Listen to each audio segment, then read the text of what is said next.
I'm Brian, Fairhope Brewing Company. We've got Anthony and Savana here with us, also known as Sugarcane Jane, playing the brewery on Friday night, kicking off at 6 o'clock with an additional member this time. Pete Nice is coming down from Birmingham, I believe, to help out. They're about to go on towards White Yoakum in a few weeks here, so this is hopefully a little bit of a tune-up gig, but we, of course, are always excited to have them in.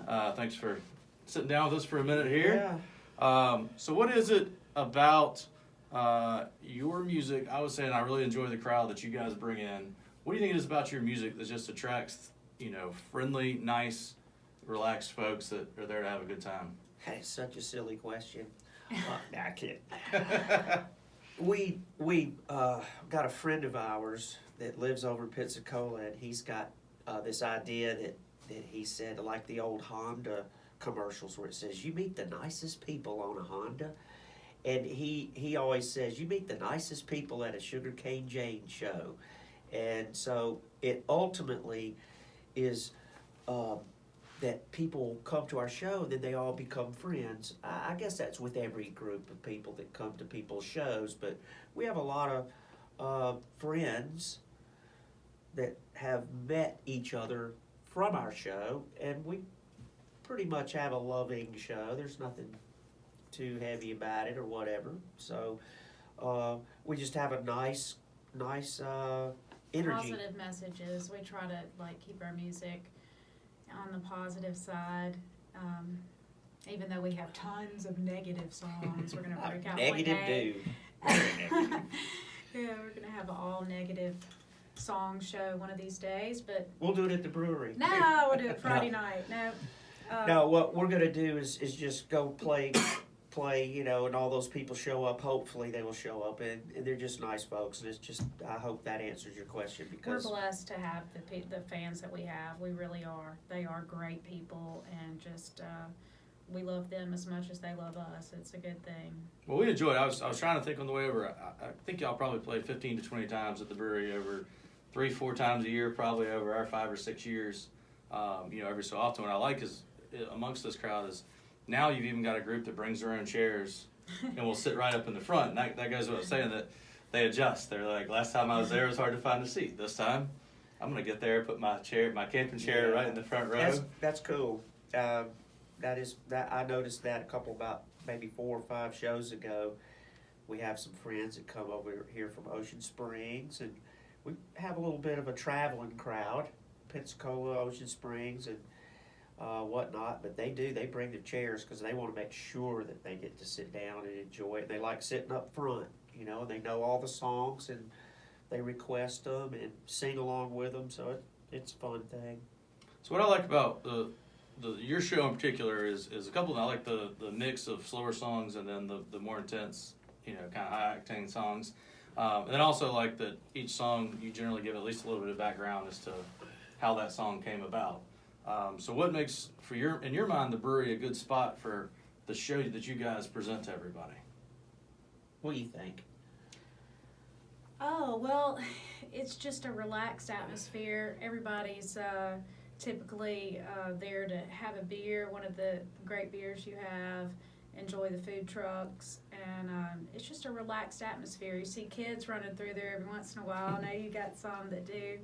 And it just makes it to where we feel comfortable in our delivery, and it's not so uptight, so we can just relax and tell the stories that people want to hear about the songs. And y'all never get mad at us. And then we like that. And then the beer is, the alcohol content's probably So up there. So after we have a couple, I think that probably has something to do with it too. Yeah, Just things start that's it. rolling out that makes for It's an easy load in, entertainment. and just the room sounds good to us, and it's just got a good vibe to it. The feng shui is good.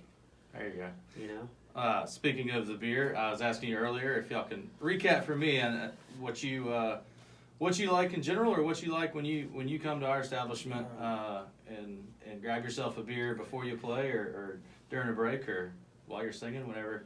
All whenever of it is, those. yeah. What is that one I get? The every day. Yeah, yes. every day. I just pretty much stick to that one because I like to drink a lot of them, and I know I can. So my limit's about 2, though. I mean, I know that there are some folks that can drink more than that, but that 2 puts you in a perfect playing mood. Well, he doesn't stop playing, so it's hard, it's hard to get a drink, but you have to drink really quick on those little breaks. Right. So we do what we It's can. good. What's your favorite? I like what is it, the Gossa? Goza. Goza, Yeah. okay. The That's what I sour, like. sour The ales in sour. general. Yeah, we have a lot Yeah, of sours. it's So. tasty. Well, I could good. probably drink more than him. I'm going for 3 this Friday. Yeah, I might go for 3. Real quick, let's talk about Pete coming down. What's Pete going to add to the equation? I said we sometimes you guys have a third person that'll come and sit in for a few songs or help out a little bit, but having Pete, as we put on our board today, the Sugarcane Jane trio, which is a little different than what we've had. What is he going to bring to the table on Friday night? Well, first of all, he and I played music together in high school, which would be probably 40 years ago, over 40 years ago. So we just started playing music again together.